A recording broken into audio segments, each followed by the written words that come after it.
thank you, Leader. These 2 weeks are critical for our future. In advance of COP26, one thing was made clear from the IPCC report: every single thing we do matters. All over this country, our citizens and our inhabitants are calling for action to reverse climate breakdown. Children have been calling for action for many years, taking to the streets, pleading with politicians. Small farmers that I speak to know that the future is a future based on a greener product and a resilient food system, and they have felt powerless. And what of the business sector?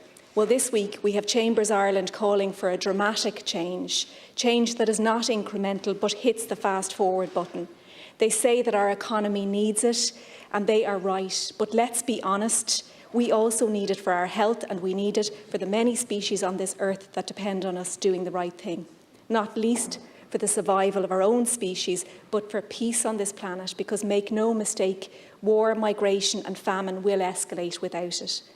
I returned from pre-COP in Rome a couple of weeks ago and felt some amount of despair. I spoke to delegates from some of the countries most impacted by climate chaos, and yet who have done little to bring about this collapse.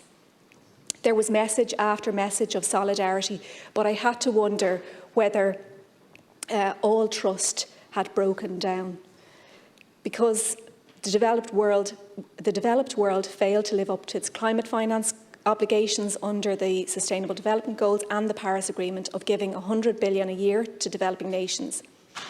It was also that feeling that it was broken down because the developed world even failed to follow through on a TRIPS waiver when it came to the pandemic. But over the past few days, as I and other parliamentarians prepare to go to COP in Glasgow, I do feel hope.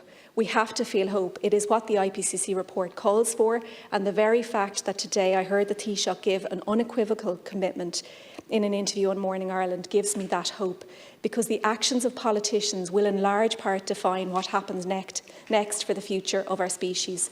Today he is telling the world that Ireland will double its climate finance to developing nations by 2025. But the biggest contribution that we will make as a country will be to reduce our emissions as one of the highest emitting nations in the EU. How we will do this will be laid down in the Climate Action Plan.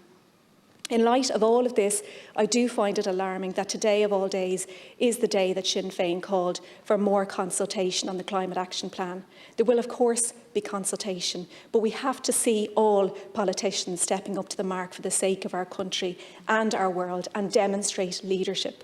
Not only did they throw shade on the Climate Action Plan, but again this week of all weeks they wanted to put a bill before the Dáil that would effectively stop wind energy turbines from being built on land in Ireland. They withdrew it, no doubt, because of the pushback.